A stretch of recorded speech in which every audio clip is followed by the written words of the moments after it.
वक्फ संशोधन बिल के विरोध के लिए all India Muslim personal law board का नया पैंतरा। अलविदा जुमे की नमाज के वक्त मुसलमानों से बाजू पर काली पट्टी बांधने की अपील की। बिहार विधानसभा के बाहर वक्फ बोर्ड बिल के खिलाफ विपक्ष का प्रदर्शन। वक्फ बोर्ड बिल से मुस्लिम समुदाय की धार्मिक स्वतंत्रता को खतरा बताया। नमाज को लेकर मेरठ पुलिस का निर्देश। सड़क पर नमाज पढ़ने पर दर्ज होगा केस। सड़क पर नमाज पढ़ने वालों का पासपोर्ट होगा रद्द। संभल में पीस कमेटी की मीटिंग में पुलिस के निर्देश। किसी को भी सड़क या छत पर नमाज पढ़ने की इजाजत नहीं। संभल पुलिस की गाइडलाइंस पर बर्क को ऐतराज। संभल के एसपी सांसद बर्क ने उठाए सवाल। सड़क पर शोभा यात्रा तो फिर नमाज क्यों नहीं? छत पर नमाज से कैसे रोक सकती है पुलिस?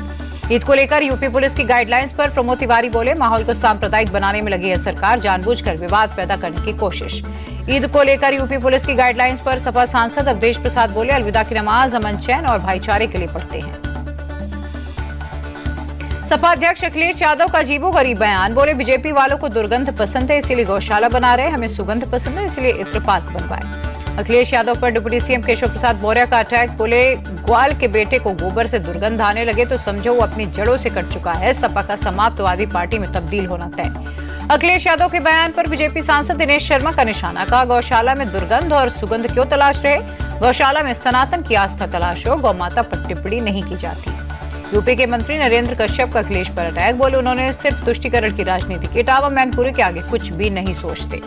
अखिलेश के बयान पर बीजेपी सांसद रवि किशन का पलटवार। बोले, अखिलेश यादव को हिंदुओं से बदबू आती है, वो हमारी आस्था पर चोट पहुंचा रहे। गोबर हिंदू धर्म में सबसे पवित्र। समित पात्रा ने अखिलेश यादव पर निशाना साधा। बोले, अखिलेश का काम सिर्फ सनातन का अपमान करना, ये सनातन विरोधी लोग। मिर्जापुर दौरे पर मुख्यमंत्री योगी आदित्यनाथ। मां विंध्यवासिनी देवी मंदिर में की पूजा अर्चना।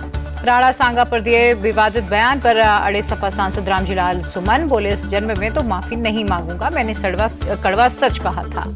रामजीलाल सुमन बोले, मेरा मकसद किसी की भावना को ठेस पहुंचाना नहीं, लेकिन हमें इतिहास के सच को स्वीकार करना सीखना होगा। करड़ी सेना के हमले के बाद सपा सांसद ने राज्यसभा सभापति से लगाई सुरक्षा की गुहार। बोले, सोची समझी साजिश के तहत हमला, मेरे परिवार को नुकसान पहुंचाना चाहते थे हमलावर।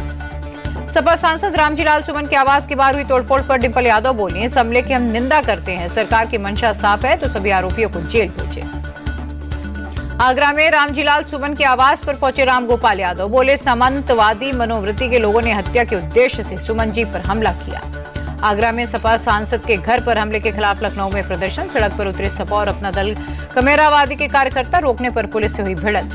हमले के दोषियों पर रासुका और करड़ी सेना पर प्रतिबंध की मांग को लेकर प्रदर्शन। पुलिस ने विधायक पल्लवी पटेल समेत 200 प्रदर्शनकारियों को हिरासत में लिया। आगरा में करणी सेना के बवाल पर बीजेपी सांसद राजकुमार चहर का बयान। का आक्रोश में बच्चों और नौजवानों से गलती हो गई, मुलायम सिंह यादव भी तो यही कहते थे। बीजेपी के सौगाते मोदी कार्यक्रम पर उद्धव ठाकरे का निशाना। बोले, सौगाते मोदी नहीं, सौगाते सत्ता है। उद्धव ठाकरे बोले, बीजेपी को अब हिंदुत्व छोड़ने का ऐलान कर देना चाहिए, पहले जहर बांटा अब अनाज बांट रहे। उद्धव ठाकरे बोले, एक तरफ ये लोग नमाज पर पाबंदी लगा रहे, दूसरी ओर सौगाते मोदी अभियान चला रहे, ये सिर्फ चुनावी नौटंकी। बिहार की राजधानी पटना में हाईकोर्ट मस्जिद के पास बीजेपी ने सौगाते मोदी किट बांटी। मुस्लिम महिलाओं ने मोदी सरकार का जताया आभार।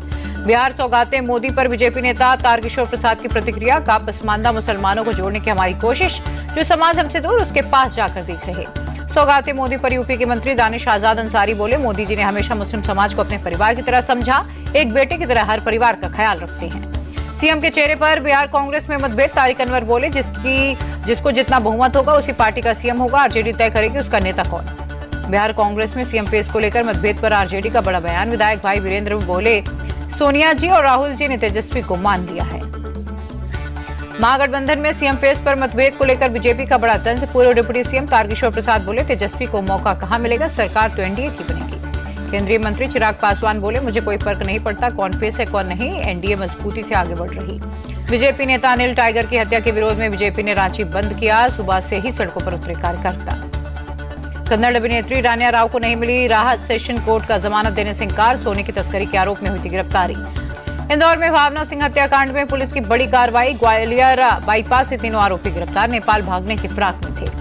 हत्याकांड पर पुलिस का बड़ा खुलासा। सट्टे के कारोबार से जुड़े हैं आरोपी। 28 मोबाइल, 4 लैपटॉप, 50 लाख से अधिक बैंक खातों की जानकारी बरामद। हरिद्वार में सिंचाई विभाग की जमीन पर बनी अवैध मजार पर चला बुलडोजर, मौके पर मौजूद रहा भारी पुलिस बल। शाहजहांपुर में खौफनाक वारदात से सनसनी। एक पिता ने 4 बच्चों की सोते वक्त हत्या की, फिर खुद फांसी पर लटक कर दी अपनी जान। यूपी के बस्ती में पुलिस पिटाई से 17 वर्षीय युवक की मौत मामले में थाना प्रभारी लाइन हाजिर। 2 पुलिसकर्मियों को किया गया सस्पेंड। अमेरिकी डॉलर के मुकाबले रुपए में 10 पैसे की गिरावट, $1.85.79 रहा। तेजी के साथ बंद हुआ शेयर बाजार। सेंसेक्स 317 अंक उछलकर 77,606 पर हुआ बंद। निफ्टी 105 पॉइंट चढ़ा।